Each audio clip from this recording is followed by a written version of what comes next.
I'm so glad to have you with me. My name's Don Decker, and I'm the head strength and conditioning coach at New Mexico State University. And I want to say how proud I am to be a part of the CSCCA. And I know that this year's conference would have been an amazing celebration of the last 20 years because we've accomplished some great things.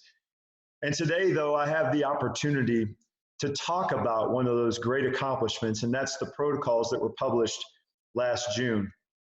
You know, I think these protocols do three things for us. I think they give us ownership, I think they give us protection, and I think they give us accountability. I'd like to start with a little history behind the protocols.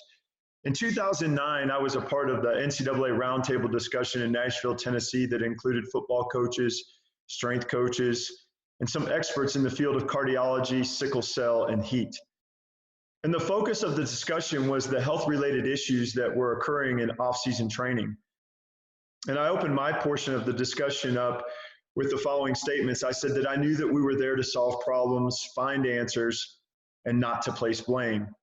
That the doctors in the room had taken a Hippocratic oath to do no harm. The trainers in the room had a focus of care and prevention of athletic injuries.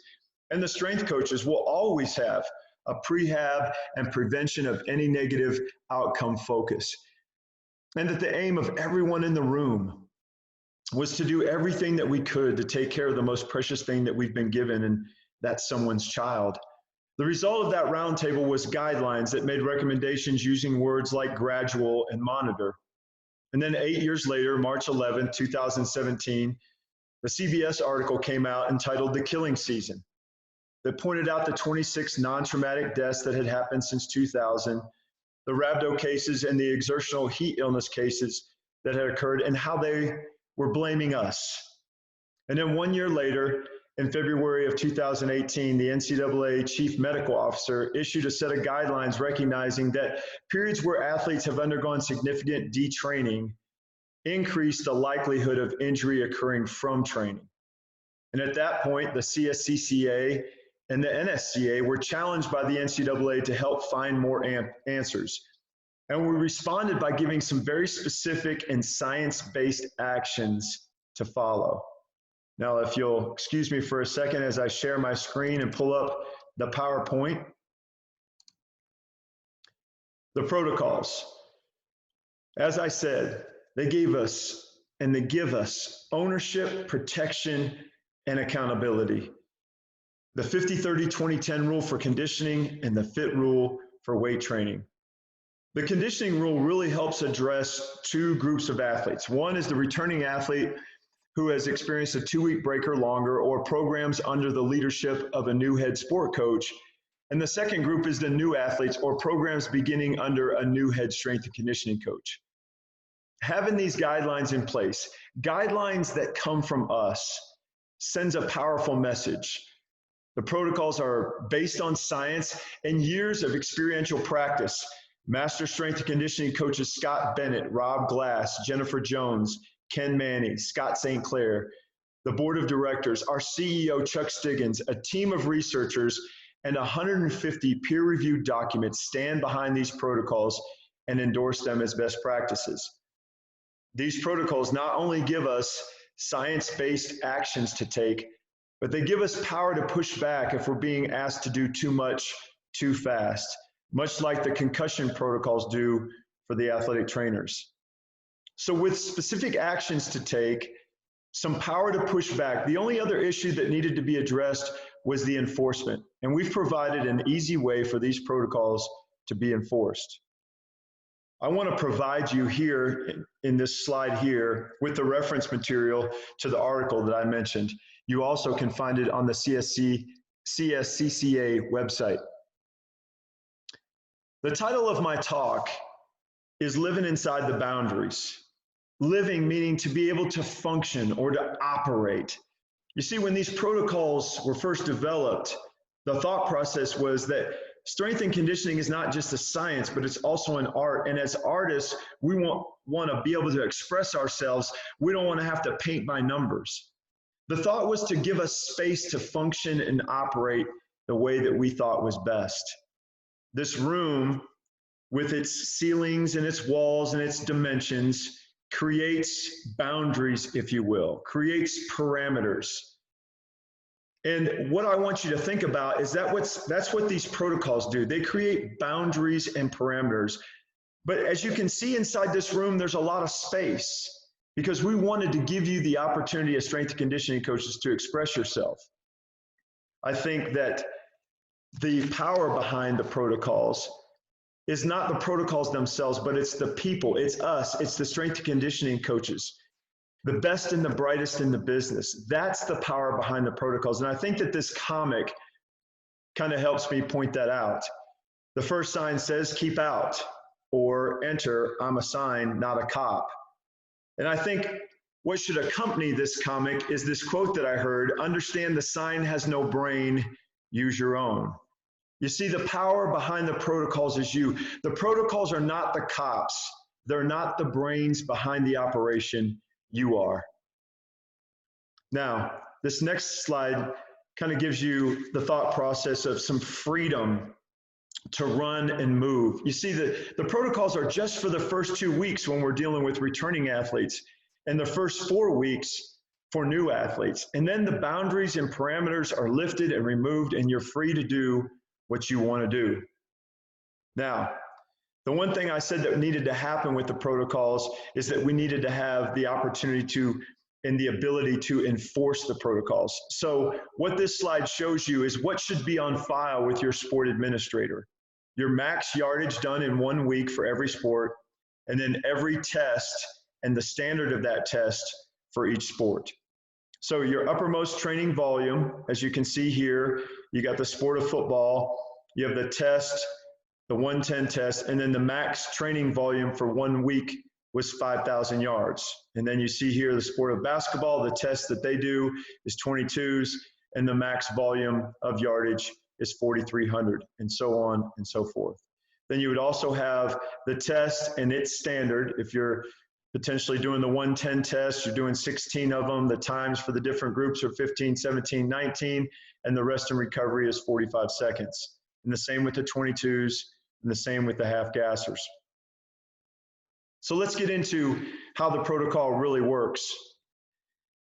In week 1, during training, during just conditioning training, there must be a 50% reduction in training from your uppermost volume that you have on file with a 1-to-4 work-rest ratio. And you can find this in your reference book on page 2. And then if you're doing testing in week 1, there's a 20% reduction in workload. And then if you look at week 2 and you're looking at just training, there's a 30% reduction in training volume with a 1-to-3 work-rest ratio or greater. And then for testing, there would be a 10% reduction in workload. Now, let's look at how these protocols are applied to the specific tests.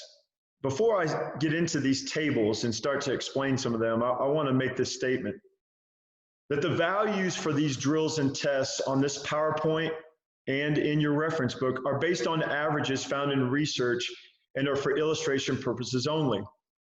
Coaches should program for their athletes based on their standards established by their programs. The protocol can be applied to any conditioning test or drill for every sport,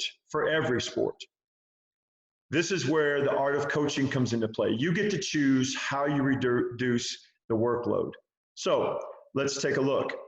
We have here the 110 test, and in this first table, we have the workload reduction based on volume. So instead of doing 16 reps, they're doing 13 reps.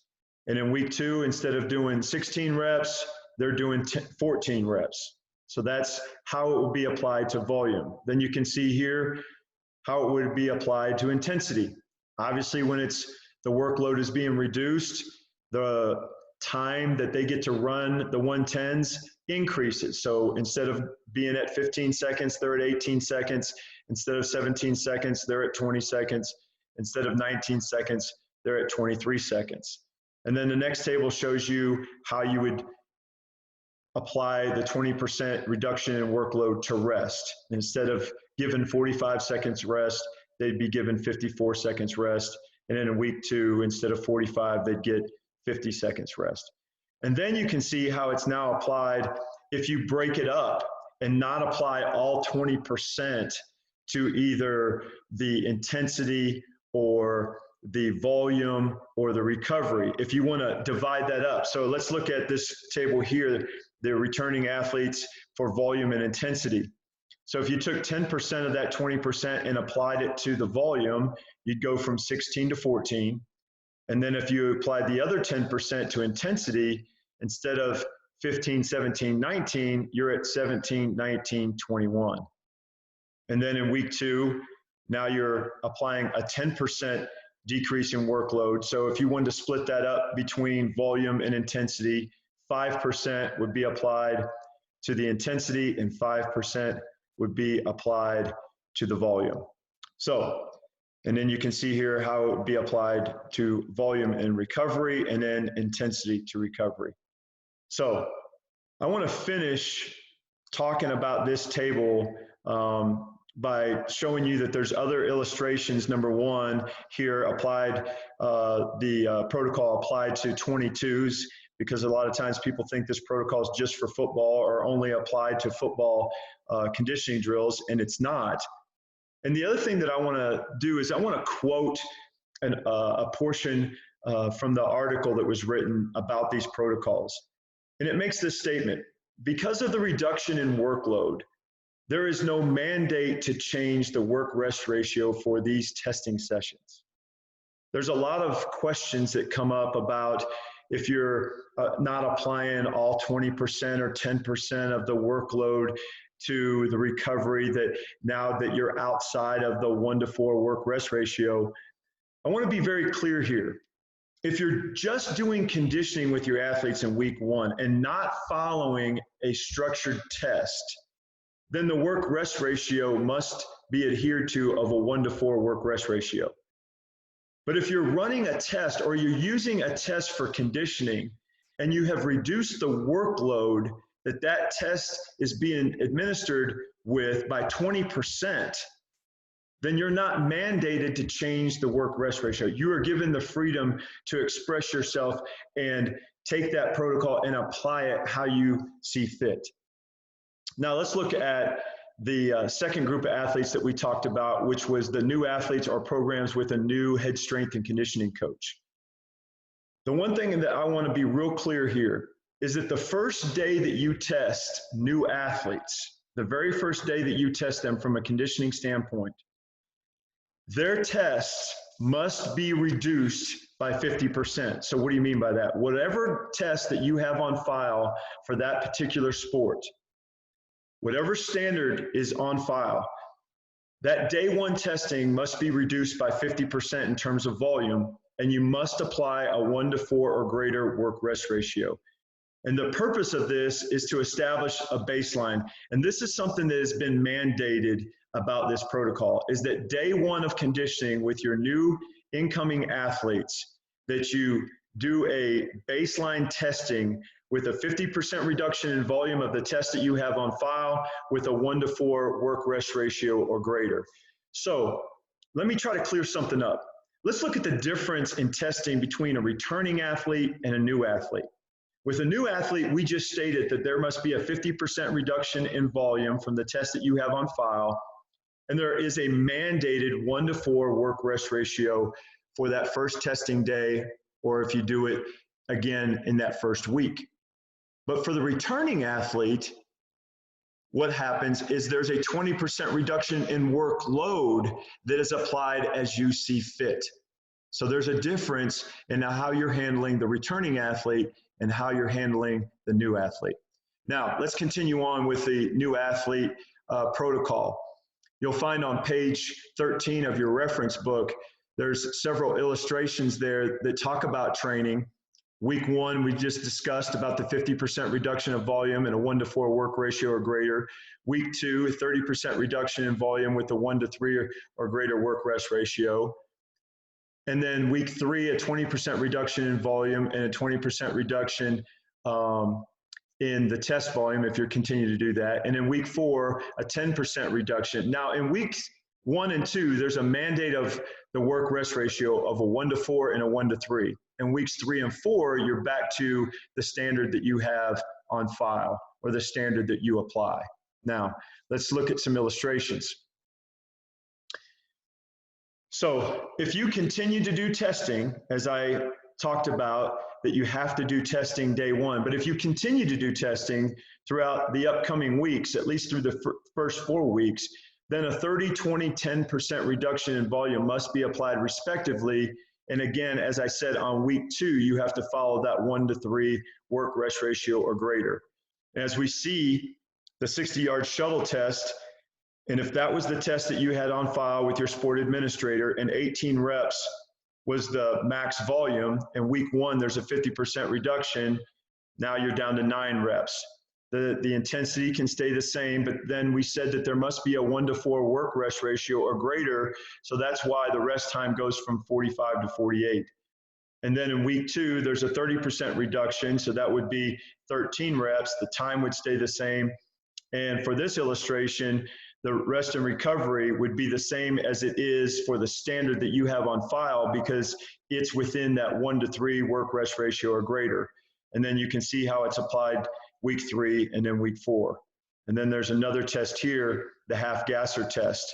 It's standard that you would have on file with your sport administrator, and then how the reduction occurs and how it's applied. The one thing I want to point out here with this test is that the one that's in the reference book and the one that's on this PowerPoint here show some different times, some different rest intervals.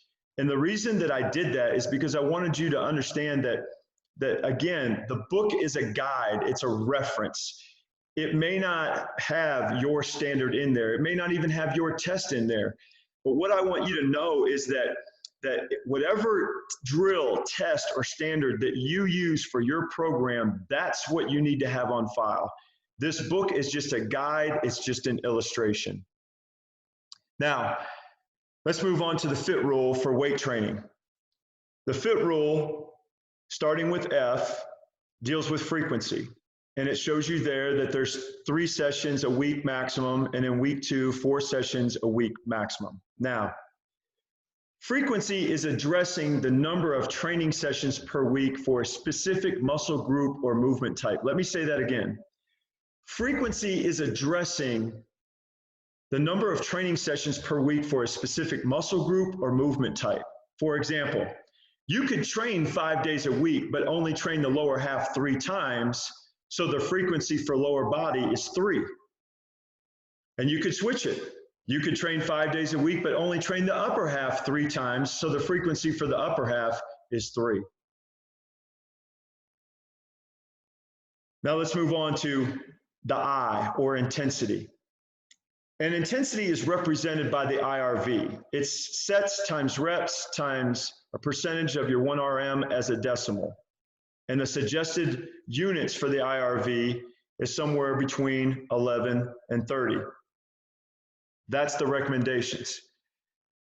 The McMaster study that cited, I think, 70 other studies within it indicated that the IRV between 11 and 20 provided the greatest strength increases.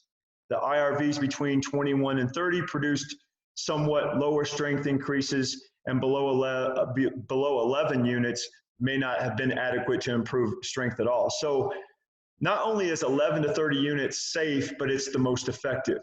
Now, let's look at this table for some illustrations. So if you were to do 3 sets of 12 reps times 0.65 or 65% of the 1RM, that would come out to 23.4 units, which obviously is an acceptable range. Then if you look at 5 sets times 10 reps at a 60% intensity or 0.60, that comes out to 30 IRV units, which is acceptable. But then if you bump down to 4, example number 4, 10 sets of 10 reps at a 0.5 or 50% intensity would equal a IRV of 50, which is too high. So that gives you some illustrations and examples of how to figure your IRV. What you're going to find is that your programs are going to fall between that 11 and 30 units. Now the time, the T, most of the exertional rhabdomyolysis cases occurred with a work-rest ratio of 1 to 1 or less. So the time that we are applying in this protocol is week 1, when you're doing your weight training, strength training exercises, that you have a 1 to 4 work rest ratio in week 1, and in week 2, a 1 to 3 work rest ratio. Now, I'm going to switch back to me and talk to you just for a second about triple extension. Best practices within the industry for triple extension exercises is an IRV of 25 units during the first 2 weeks, which is these transitional periods that we're talking about. And then in terms of plyometrics, best practices in the industry is to apply the 50-30-20-10 rule for the first 2 weeks for your returning athletes and for the first 4 weeks for your new athletes. So whatever volume that you do for plyometrics week 1, you'd reduce that by 50%, then week 2, 30%, and so on, respectively. In closing, you know, how these rules can be applied to athletes who have experienced exertional heat illness or exertional rhabdomyolysis can be found in the article.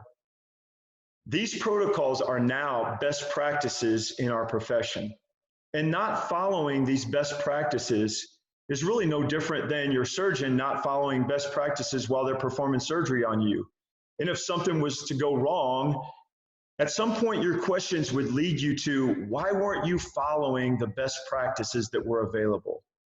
The title of my talk, Living Inside the Boundaries, I wanted to really paint a picture for us that for a particular period of time, for the first 2 weeks, for the returning athletes, the first 4 weeks, we have some parameters that we need to deal with, but we have a lot of room to function inside of them. But boundaries being ignored can be costly sometimes. You know, there are 34 million speeding tickets given out each year, and $5 billion are spent on those speeding tickets. Boundaries being ignored. 33% of people who die in car crashes were not wearing a seatbelt. Again, boundaries being ignored. 165,000 injuries occur each year from people running red lights. And 350 people are killed each year from ignoring a one-way street sign. I'd like to go back to making my point here. If you'll just bear with me.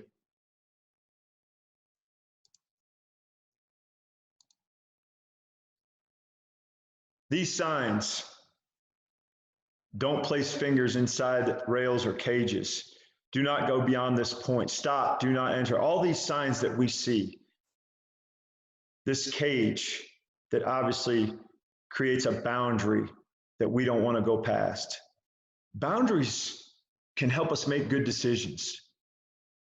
The truth is, we use guidelines for boundaries all the time. The fact is, if anyone, a sport coach or a strength coach, doesn't adhere to these protocols and they find that they're too constricting, then really what they're doing, they're rolling the dice. And on the line is a person's life, their career, and the university's reputation. You know, as we stated earlier, master strength coaches, the board of directors, a team of researchers, 150 peer-reviewed documents stand behind these protocols. Let's stand united as we continue to help each athlete achieve their best.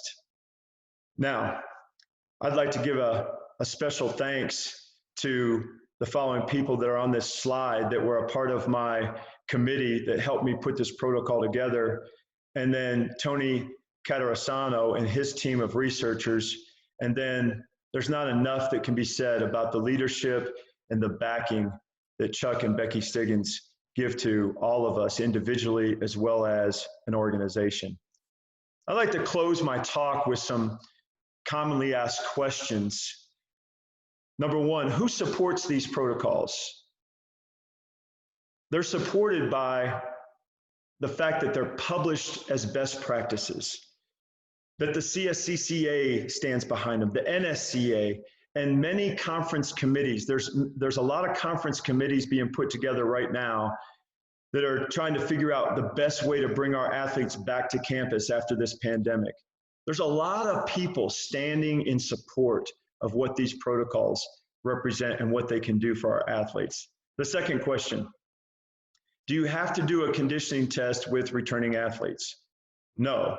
Testing is only mandatory day one for new athletes, okay? Do you have to count testing as a part of your training volume? Yes, you do. Which group of athletes does the FIT rule apply to? We talked about the conditioning protocol, part of the protocol, the 50, 30, 20, 10. There's two groups of athletes that it deals with. It deals with the returning athlete or the new athlete, but the FIT rule applies to everyone. And then the last question, what if the test or drill I use is not found in the reference book or on this PowerPoint? As I said earlier, coaches should program their athletes based on their standards and their tests that they've established. And those are the things that need to be on file. If you happen to not find your test in that reference book that you have or on this PowerPoint, that doesn't nullify that test. You just need to have your test with your standards on file with your sport administrator. I just want to wish everybody the best of luck and thank you very much for your time.